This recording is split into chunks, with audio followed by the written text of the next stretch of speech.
and using different techniques and experimenting with software. And you don't have to be the best. You don't have one software you will know and you will use for every project. You have to use 5. For me, the most important part is import, export.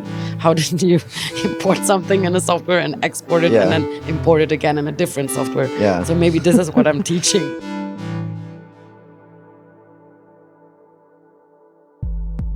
Hello and welcome to the Culture and Technology podcast, brought to you by the Vienna Business Agency. My name is Severin and today's guest is Rebecca Merlic. Rebecca Merlic is an artist and architect who uses 3D scanning, game engines, and virtual reality to create alternative worlds, often in collaboration with different actors and participants around the world. I was curious to find out how exactly she applies this approach to her newest project, Kissaten Vienna. So we met at Vienna's Academy of Fine Arts, where she also teaches, to find out.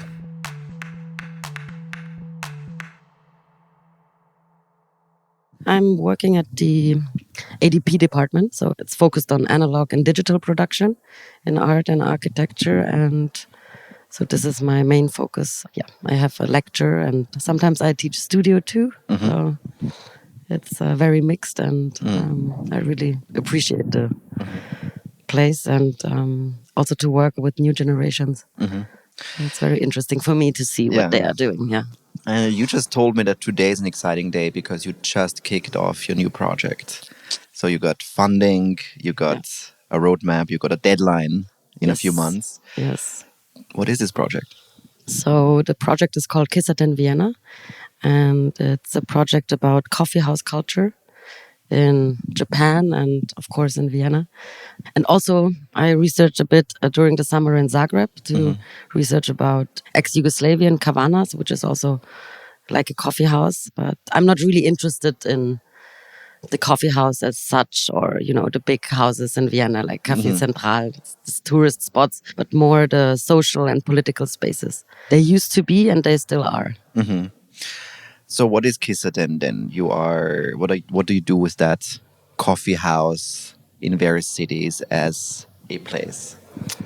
I think for me, it was just a personal interest. Mm-hmm. When I used to study in Tokyo, I would always go to a coffee house or to a Kissaten. It's a Japanese coffee house because you could smoke there and you could really sit there for a long time and have a coffee. And also when I would be lonely or miss home, it would remind me somehow also of coffee houses in Vienna. It's like a different architecture, but still somehow it was, like a special place for me. And then I noticed how they are vanishing also in the city, and they're really social hubs, and like this third space, you could call it, people would go there after work, before they go home, and I think I'm interested in these kind of spaces and also the vanishing spaces. Why are they vanishing? I think because owners die and then nobody wants to take over. I think this is just my opinion, but when I did the research in February in Japan, we noticed it. I mean, now it's getting more popular because of Instagram, and the Kissaten owners don't really appreciate it. They want to be hidden and they don't want to be on Google Maps, and they're fighting not to be put on Google Maps because they have their clients, which are more like their friends, I suppose. So it's very interesting for me too. It's the opposite of Vienna, maybe. But to really understand what a Kissaten is in Japan, what I imagine is it's a smallish cafe run often by one single person or one family or couple. Yes. That offers people this third space where you can sit for a long time, have a coffee, read. Yes. But are not forced to consume so much, maybe as in other places. I mean, you get one coffee. Yeah, I mean, you get one coffee, but you could sit there longer. And it used to be here. It's in Vienna still. Go to a coffee house, nobody takes it away. Yes, but I would say these two places in the world are still already quite unique, because in most other places in the world, it's like, you finished your coffee. Do you want to order something else? If not, please leave, because we need that table to make more money. Yeah. So I think from my point of view, that also makes these places unique, that they can still operate in such a way. Coming from Vienna myself, still, I love it as well. And I'm surprised every time I'm here, coming from Berlin, because it just doesn't exist in Berlin in that same way either. But I'm also curious about, I think, yes, maybe people don't take over and nobody wants to run a coffee house maybe nowadays. But I think there's also something about the social and cultural aspect of this third place where people don't see the value of the third place anymore, or everything has maybe become more transactional, and it's unclear why I would sit in a coffee place for 3 hours and read. Would you agree with that? Is that a thing that you noticed in your research? Yes, this culture is dying, and I think I just want to archive it somehow. Also focus on the importance of these spaces. Also nowadays, especially as really safe spaces for political discourse. It used to be, and still now, you have this kind of space where you can argue or have different political, how could I say it, more opinions, Yeah. and it is, for me, it's still a place for discourse and to talk. I agree. The idea that there's a place where people from different political directions and opinions come together, actually have a platform, and maybe have these serendipitous encounters that makes them talk to each other. I think it's super important nowadays, where we realize social media and digital media are trained to polarize people even more, and there's very little consensus happening somehow, and places for consensus making or collaborative sense making almost. So with your project, you have your 3D scanner here next to you. Yeah. So maybe you can tell us, what exactly are you doing then? How do you archive that? How do you bring it into a different space? For me, it's not important now to map all the Kissaten in Tokyo or in Japan or all the coffee houses in Vienna. We have Google Maps for it. But I'm trying to capture the fragments. For me, and also co-creatively with the owners or people who visit the places to capture fragments which are important. And I do this with various 3D scanners, but usually I take a handheld one and I build up a digital archive. And it's not just the 3D scanning, it's also sound recording, interviews, of course, asset making in sense of I'm 3D modeling stuff, which can't be scanned. But yeah, usually I try to capture everything with the 3D scanner. And mostly people to have a digital representation. How can we imagine you and this device entering a coffee house in Japan or in Vienna? You're there and you're asking people if you can scan their entire bodies or scan the interior. How does it work? Yeah, I mean, I had a great help from Akinamba. She's also an artist and great collaborator on the project. And we needed a translator too. So she was traveling with me, and it was really a nice road trip because we traveled all of Japan to find 4 Kissaten willing to let us scan. And it's very hard to get trust. And it's also good that it's hard. So in one Kissaten, we just went there like 2 days or 3 days in a row. We thought it's never going to happen. And somehow it worked, That you started talking to them even? Or? We asked, Okay, because asking is for free, Aki always says. Or in Tokyo, we went to one of my favorite ones, and we were just sitting there for hours and hours and hours. And the owner said yes, but he was like, when there's no customer, and it's very small space, maybe with 5 tables for 10 people have like space in this Kissaten, and then we just always heard the entrance bell. And we were like, no, another person. And people sit there for a longer time. So we just had to wait. And then there were like 2 German tourists. And I was like, oh my God, I will just tell them, please, can you please come tomorrow? But of course I didn't. We just waited and had a lot of coffee, a lot of desserts, a lot of toast. And then at some point It happened. Okay. But so let's talk about the next step then. You go to a place, you scan certain elements and the person, you have all that material, the data on your phone or in your scanner, and then you take it to your computer. And what happens on the computer then? First, I'd also talk with the people. It's very important for me to know what they want or how they want to be represented. So it's a very co-creative process. Yeah. And now in this project, I work with elderly, and sometimes they don't have a mobile phone. We could reach them writing mail, not email, mail. Yeah. So we actually have to go back to show them the project, which is very important for me. But now I'm really realizing I cannot just show them something and say if they're okay with it. So I have to produce it, and then we will see if they will be happy, I hope. But usually if I work with younger artists in other projects, it was always a lot of communication. Yeah. And then I have this digital archive, and then I somehow use the game engine to orchestrate, maybe not replicate the place, more like orchestrate or capture the feeling or transport the feeling of the place. So you use 3D modeling software to finish basically the digital representation of the physical space or object. And then we put it in the... And then you put in a game engine. What is then the final project going to look like? It's going to be a game that it's going to be an actual virtual world in which anyone can move and discover these places that you documented in Japan and in Zagreb and in Vienna? Usually I work like this. So it's called like walking simulators, which is downgrading. I like it.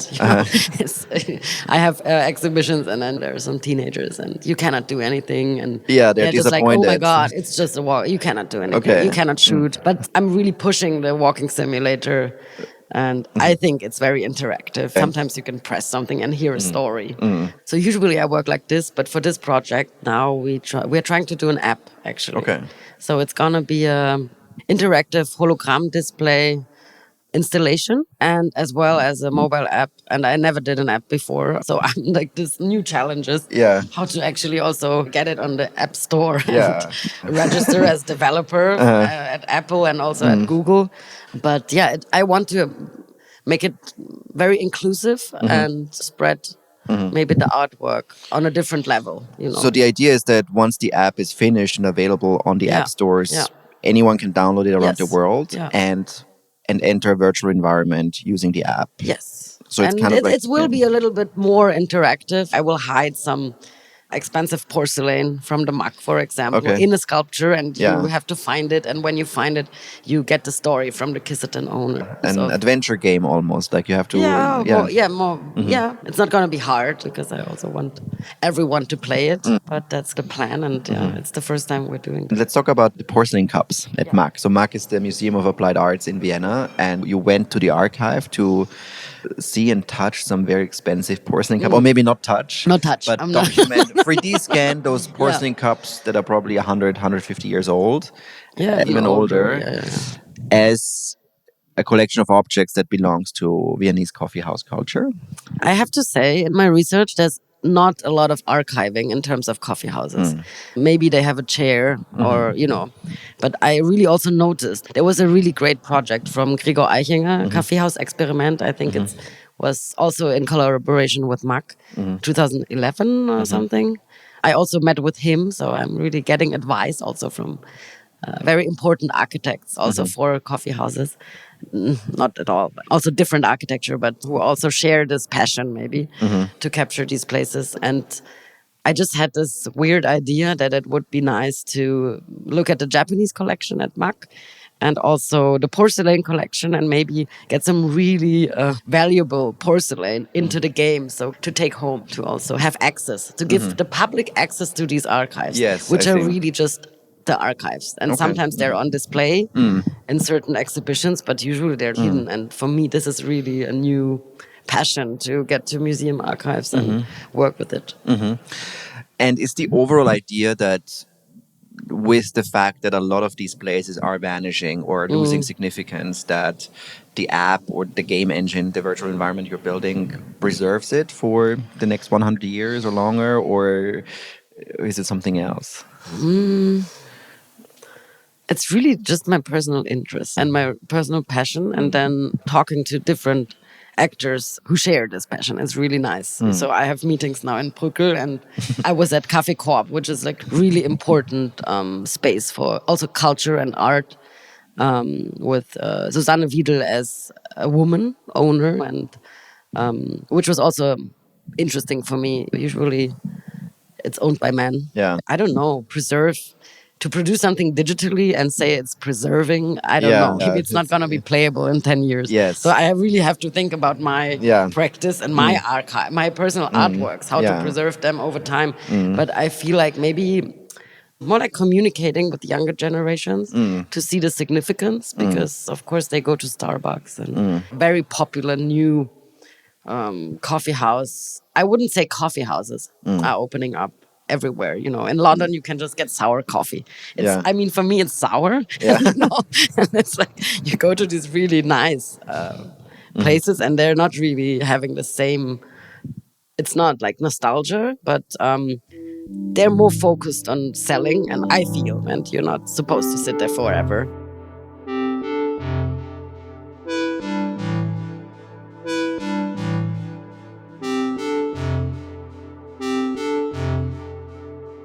I want to talk about the bigger picture, as I've read in your biography that you describe your own practice as being curious and interested in alternative societies.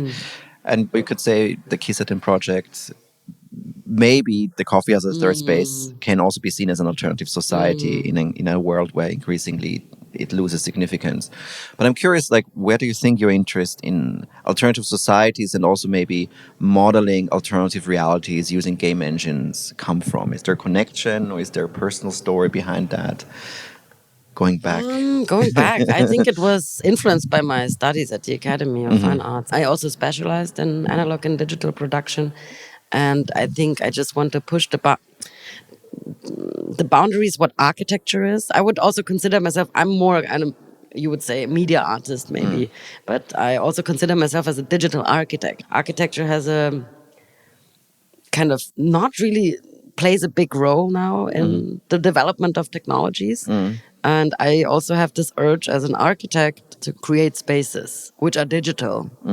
They are also, for me, they're also architecture. And even if they're not so designed, because I always co-creatively work with different protagonists, and sometimes they're really obscure, and because you can build everything digitally, there's no boundaries. But I also feel at some point, I hope I will enter the architecture discourse more on these kind of topics, because now it's very closed. I think you could argue that the less people spend in third places, physical third spaces as the coffee house, the more time they spend in digital third places like Fortnite, for example. Yeah. And so architecture in the digital space, I think, becomes increasingly relevant in all kinds of ways. Yeah. But going back to the question of the alternative society, do you think the digital allows more to play with these what-if scenarios and speculate better of what the world might be, because you can model it in a way? I'm not really doing fiction, so it's really all coming from reality in my works. A lot of digital art, physical reality. But I take from reality and then translate it into the virtual. And during this translation, also stuff is happening with the people. I hate the term glitch, actually. I cannot hear it anymore. Sometimes your previous main project was called Glitch Bodies. Yes, I can understand you heard it too often. And it was influenced by glitch feminism from Legacy Russell, and it made sense. We have a glitch shader, and now we will also produce. In game engines, you can program shaders, and we will also produce like a Kissaten shader. So shader, exactly. What's it? It's how the object will look. It's like a second skin, you could say. You can have in glitch bodies. I wanted everybody to look like not like a glitch, but somehow made out of glass or very glitchy in a way, but not as you would imagine. I think we have to define the term glitch first. So you say, what is a glitch? I mean, I don't like it that it's a failure. I think it's an opportunity. So the definition of glitch is it's a failure in the digital somehow. It's something that should not happen. Yes. So something like, I don't know, it looks not the way it's supposed to look. Okay. But you don't like the definition, or you don't like the glitch. I don't like the failure. You don't like the failure. I think it's an opportunity, and I don't want to replicate reality. It's like we can do it, and we can just do a video of a person, and that's also not really replicating reality, how we see, how the lens is working. I think it's, Let's go deep into no, I mean, for me, I think for me, it's... Going back to your question, I couldn't see myself working in an architecture office. I worked during my study years. I had to pay for my education. I worked a lot. I also worked shitty jobs, but also architecture jobs, which are also not so nice sometimes. And also now talking about sustainability, we are building so much. It's like the building industries is horrible what we're doing to the planet, and I'm not really an environmental activist or something, but of course also digital architecture costs CO2 emissions. So I'm tracking my CO2 emissions. I producing for a project from now on. Okay. I got inspired by Helen Starr. She's a great mentor, the best curator from London. And, she showed me this project where an artist was tracking all the CO2 emissions, like every email. For example, if you use WhatsApp, it's more sustainable than writing emails. I didn't know that. And then just calculating and using compost computers for the projects. And we can make a difference just by... making a point. It's not that it will save the world, but I feel that the building industry is like horrible. I don't want to be part of that. Yeah, but what you're saying is that after your studies and your experience working in actual physical architecture offices, you didn't want to do that. No. Okay, so you went into the digital instead because it offered you because more of interesting. COVID, actually. Ah, because of COVID. Okay. Yeah. I had a really great job offer in Hamburg. I was surprised. I was like pressured also finishing after 10 years of studying. I studied for a long time. Also, I felt pressure. I need a good job now. You know? And I really got a great offer, and they wanted to have a digital department in a big architecture office.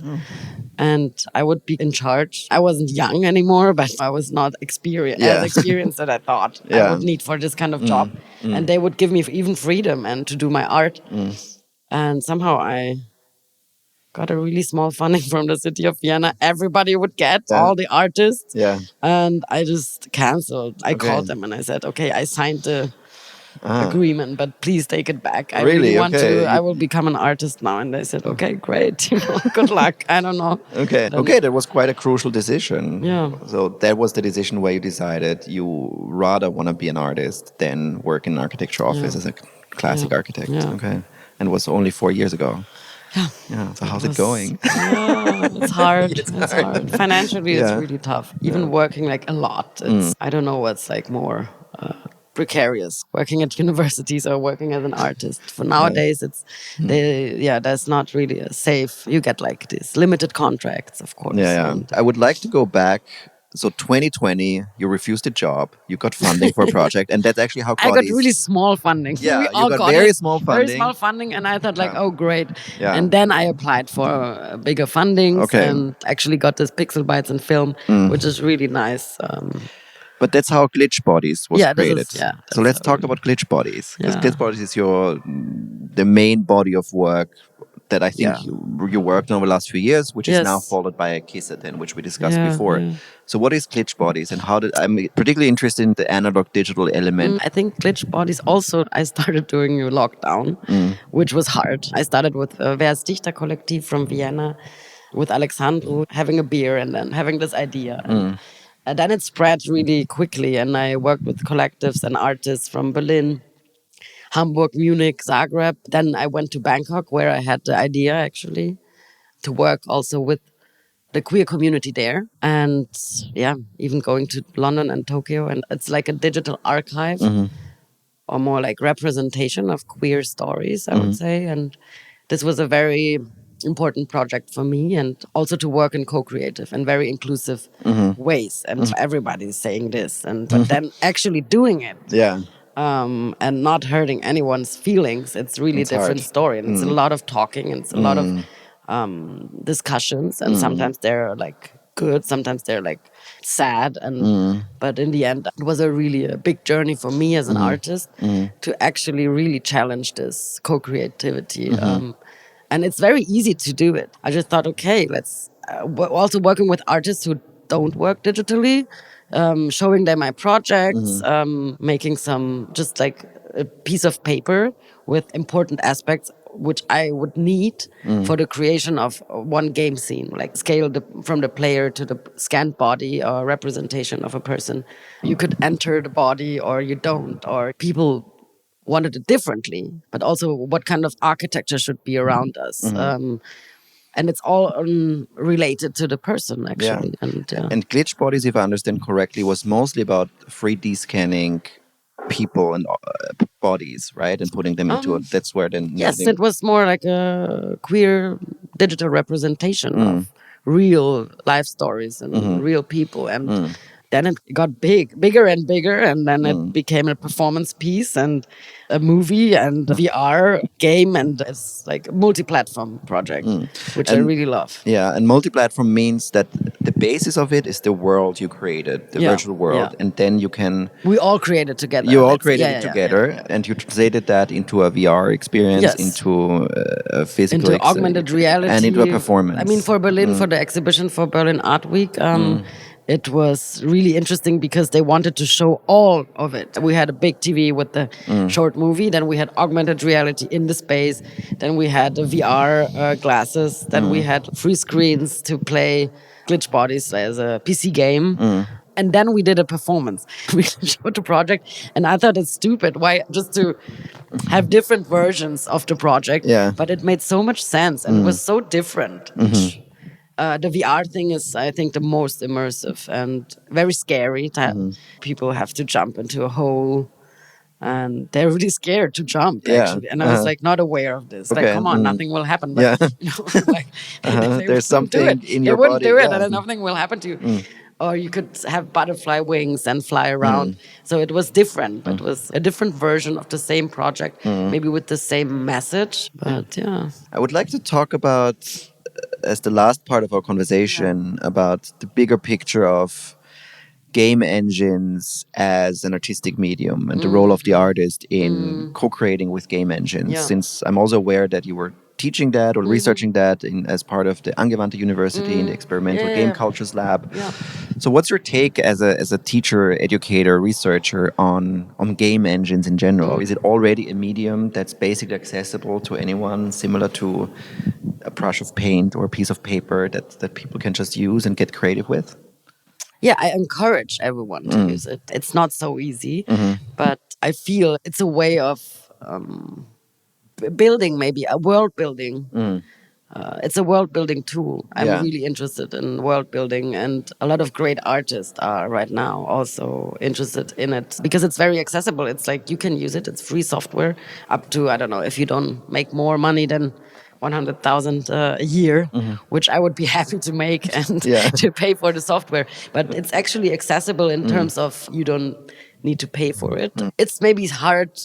It's maybe easy to use, hard to master. You don't need actually a lot of programming. Just to use it, you can also get free assets from the asset store, but always be aware. I try to create my own assets because it's also an art for itself. And if not, then credit, of course. For me, credits are really important. Sometimes having 59 protagonists and glitch bodies, it's hard. You have a whole list when of I grades, and it's exhibited, really, there's like a lot of interest from film festivals to have it as part of the film festival, like an XR exhibition. So we went to Copenhagen to this Copenhagen Docs and then to Leipzig now last week, and it's really nice to see how it's part of the film community. Yeah, I see. So game engines as an accessible tool for world building. Yes. What did you learn from working with students on this? Is there a lot of curiosity, or is there also a certain I have the feeling distance? like now the students are digital natives, and I have the feeling maybe not everyone is really, maybe they're going back to working analog, but I think combining both is really interesting and using techniques, different techniques, and experimenting with software. And you don't have to be the best. Nobody will ever, you don't have one software you will know and you will use for every project. So you have to use 5. For me, the most important part is import, export. How did you import something in a software and export it and then import it again in a different software?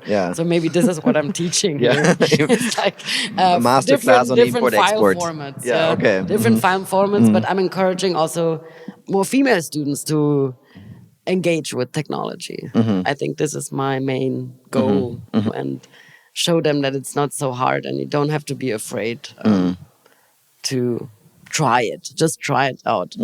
Yeah.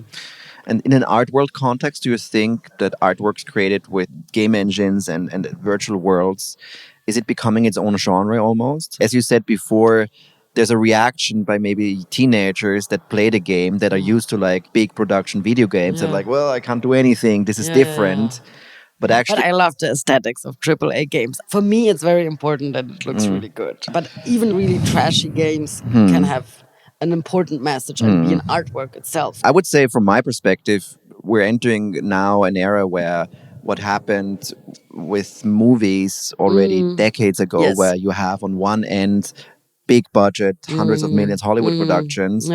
But on the other hand, artistic boundary, genre-breaking experiments that are equally interesting and important, and they just exist on the same axis but in completely different extremes.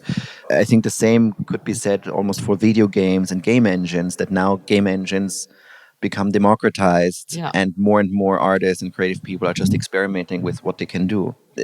Maybe to close the conversation, to go back to Kissaten, I realized as part of our conversation how important the co-creative process is to you. By being able to define all these parameters of speed, of interaction, of the rhythm, of the atmosphere, you have so much more control to create a certain atmosphere that maybe resembles much more the coffee house as a place than you could do probably with another medium where you are bound to like the physical realities of speed and attention and stuff. This is why I started working with game engines, because I did my diploma work, which then became a project, The City as a House, where I lived for 2 months in Tokyo without a private apartment. So I just had my budget.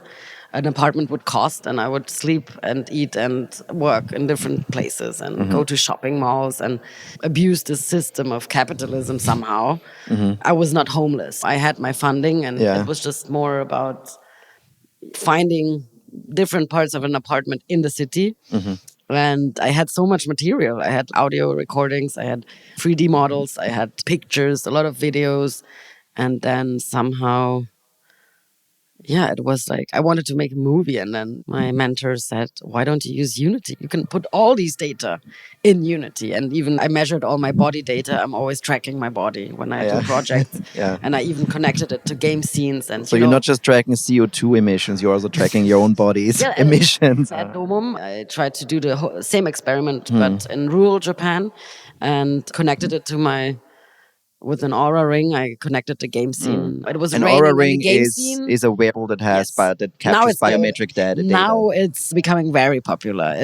But it actually helps you sleep. I don't know how. It didn't help me sleep better. I bought it for the project, so it's like real time connected to the game scene, and it's raining if I don't. It's getting foggy, for example, if I did all my steps. If I did more than 50,000 steps. 15,000 steps, then you get tired and the whole game scene gets foggy, or it's raining, the water level is rising, if my heartbeat is rising. But I love that detail now, because I almost would describe your practice as using a variety of sensors available to us, from 3D scanning devices to biometric data, body trackers, to audio, to microphones, to film, to capture all of this data in the physical world, and then take that data into a virtual world and play with it and modify it. Is that correct? Yes, I like that. That's very nice.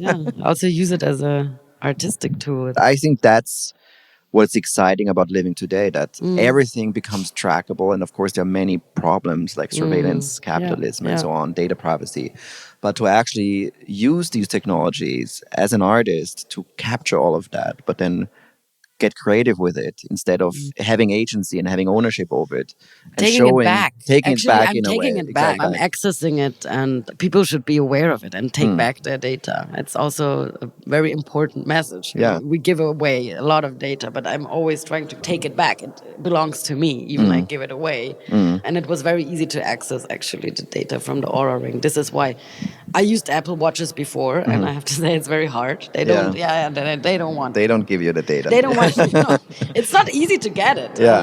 And for the Aura Ring, you can just get Excel sheets of all your data. Okay. Very nice, Cool. And it's very embarrassing also. I did a presentation in the Austrian Cultural Forum in Tokyo of the Domum project, and it was connected with the ring in real time. And the water was rising and rising and rising, because I was very nervous to talk about the project, and then I would explain to the audience, and I was like, okay, and you can see I'm very nervous right now, because the heartbeat is rising and the water in the scene was rising. Wow. I was like, oh my God. I think what these technologies do is they reveal so much intimate data about ourselves that it becomes actually a very intimate experience to share it. We also start to see our bodies in a new way through that. Like suddenly we can track glucose. Or I have a friend who told me like, he tracks everything and is surprised by how much he gets to know his body. But it's also weird because by relying so much on technology and data, we also lose this sense of inherent listening and having that connection to our body that's like without technological mediation. But that's a different topic. Final question. At the moment, people are going to listen to this podcast. I think your app is going to be out there. Where can people explore, find your projects, download these experiences? For me, also to keep it as an artwork, Glitch Bodies was, for me, a safe I try to do a safer digital space, so it will never be accessible. It's accessible in certain Your gatekeeping. exhibitions.